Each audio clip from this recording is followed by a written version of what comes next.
Sade Davis, and I'm Miss Juneteenth 2011-2012. And I'm Adriana Williams, Miss Juneteenth 2012-2013. And welcome to this edition of Purple Pride.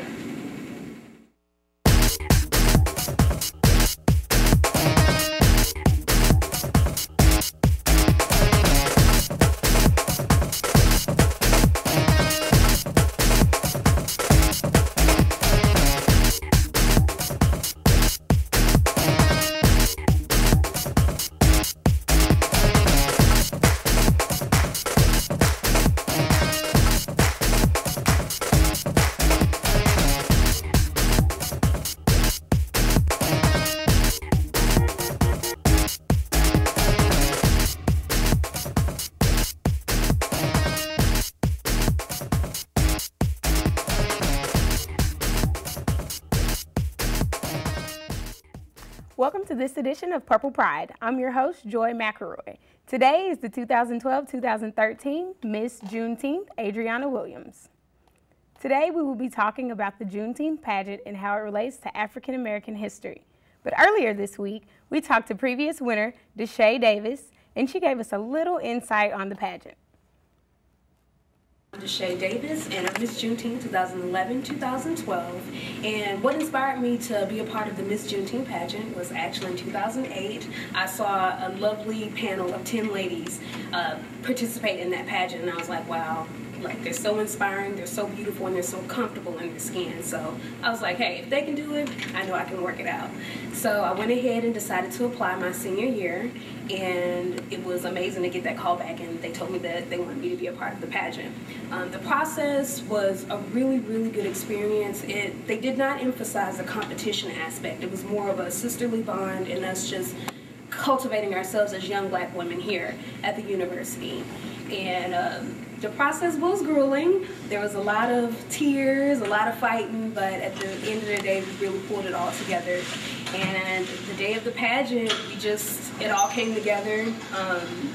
It was actually the first time we were in the Grand Ballroom. It was the first time we had ever practiced in there, so that was a bit jarring for some of the ladies, but at the end of the day, it all came together, and once it came down for them choosing the top 3 ladies, at first I thought the pageant was over, and then they was like, oh, so now announcing Miss Juneteenth. I'm like, wait, there's still more? And then they said, contestant number 2, Sade Davis. I was like, did they just call my name? So, yeah, it's been an honor to serve as Miss Juneteenth, and I just want to keep the legacy going. And now we welcome our guest, Miss Adriana Williams. Hi, how are you today? I'm well, thank you, Joy. Well, that's good. First off, let me congratulate you on winning this year. Thank you. And can you tell us a little about yourself today? Well, I'm a senior. I'm an early childhood education major. When I graduate, I want to get my master's in early childhood education, and then after that, get my master's in educational leadership because I want to be involved in administration. But I first want to start with the kids because that's where my joy is. I was born and raised in Houston, Texas, and but my family is not from the States at all. They're from Trinidad and Tobago, Port of Spain. Okay, that's so cool. Yeah, I'm a foreign child, but kind of mixed all at the same time.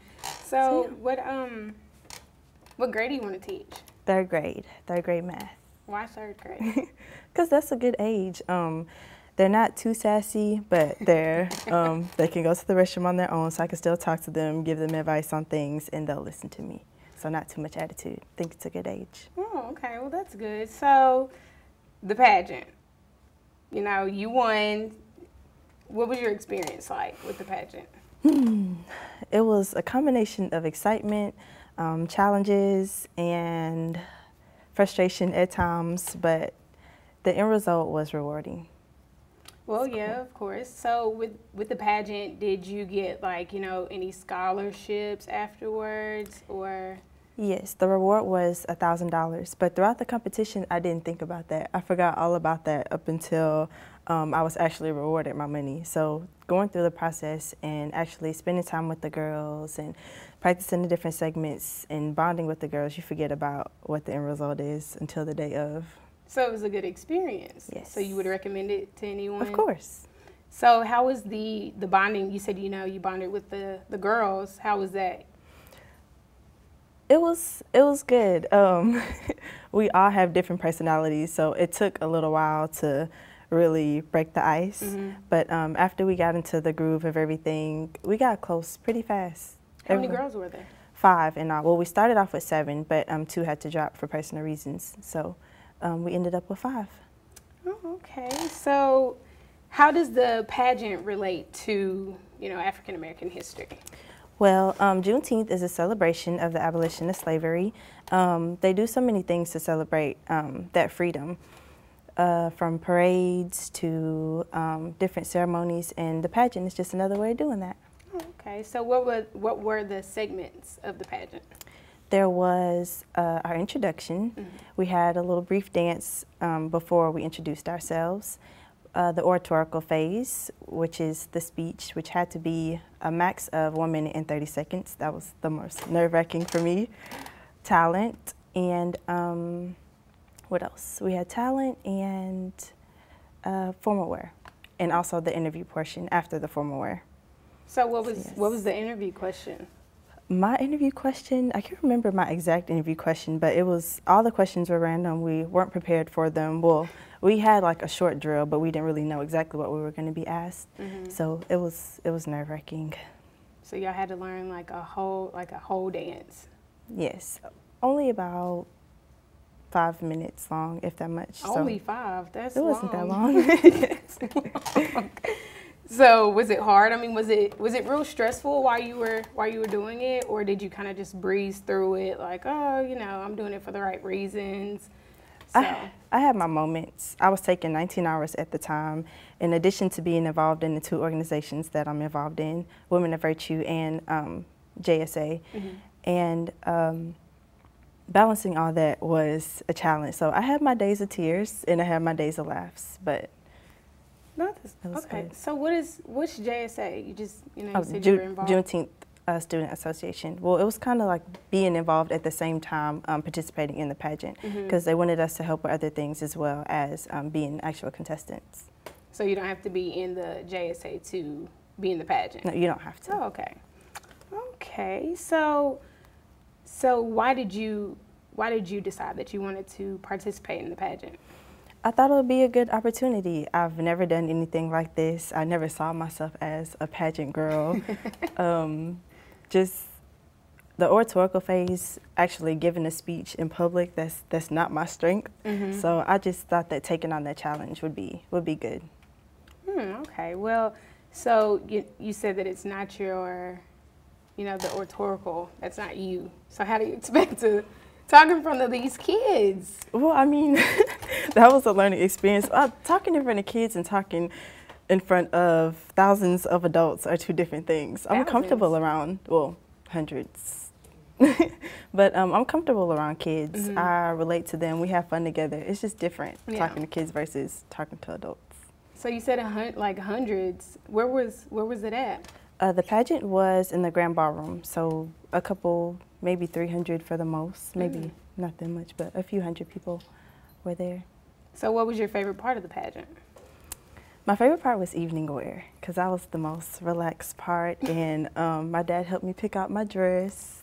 That was fun, and just not having to think about any fast beats or the questions, none of that. It was just relaxed and just float across the stage. It was the most calming part of the competition. Mm-hmm. So what was the most challenging, like the most stressful part of it? I would have to say the most challenging part was the oratorical phase, because I'm not good at giving speeches and concentrating on everything I have to say in front of large groups of people. But I actually messed up and I skipped a line, but I recuperated.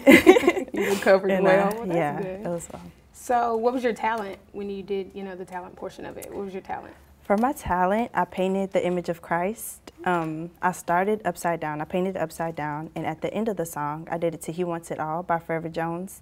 At the end of the song, I turned it right side up, and I also had a sign that said, "For God so loved the world, He gave His only Son," to kind of put everything together. And after, I turned the photo right side up, and that was the end result. that was my talent. Wow, that had to have been hard, painting it upside down. Well, not really. It took practice, about a month and a half, but it wasn't too bad. So what was this year's theme of the pageant? This year's theme was accountability, holding one another accountable, making sure that we're open with our brothers and sisters, not just within one ethnicity, but everybody, our colleagues, everyone, just really taking time to hold one another accountable. So what was last year's theme and your thoughts upon last year's theme? I thought you meant that, okay, this year's theme, that was last year's theme. Oh, that was last year. This year's theme is women empowerment.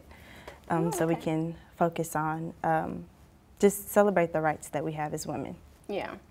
So, you know, you said that you guys did a lot of different segments. What were your duties in the pageant?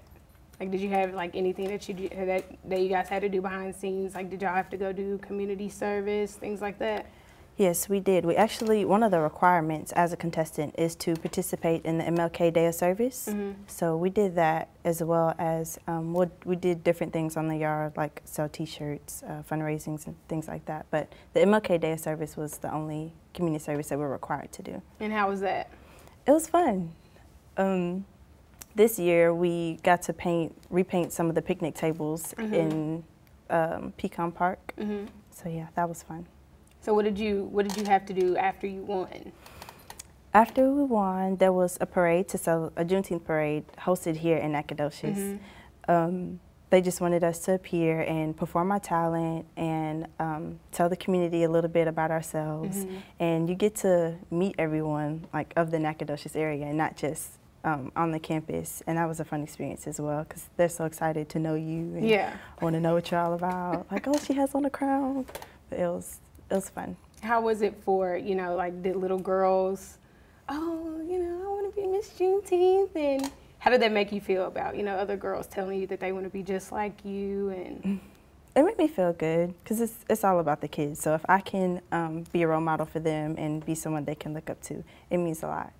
Well, that's good. So how can people that are interested get involved? Like, how can they get more information about Miss Juneteenth? And well, we have flyers posted, and we're registered on Access, so any of the students that want to be involved, they can look us up in our information, and we're actually looking for contestants now.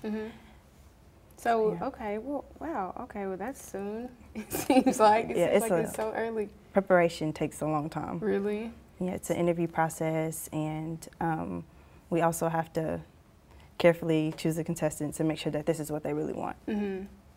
So yeah, that sounds like a long process. So when is the next pageant? February 16th. That'll be the next pageant. So February 16th. Next semester. Oh, that's why it's so early. Okay, okay. So what advice do you have to give to other young ladies that would like to participate in the pageant? Just don't be afraid to be who you are. Don't feel like you have to put on this mask or this certain image to satisfy the crowd, because at the end of the day, being yourself is it's the best way. It's the best route to take, and it's the most genuine. Like when you're just 100% you, it's so much more, I guess, apparent and accepting than it would be for you to try to be someone else you're not. So if there was anything that you could change about the pageant, what would it be? Not to have an interview phase. So you really hate that interview phase? Yeah, because you never know what you're going to be asked. And some of us froze up. I felt like I stumbled, but I kind of recovered. Some answers were so fluent and well, but you never know, because you never know what's going to come your way. So it's nerve-wracking. Well, it was so great having you today. And that's all the time that we have for today. I would like to give a special thanks to our guest, Adriana Williams, for stopping by today. Join us next time for another edition of Purple Pride.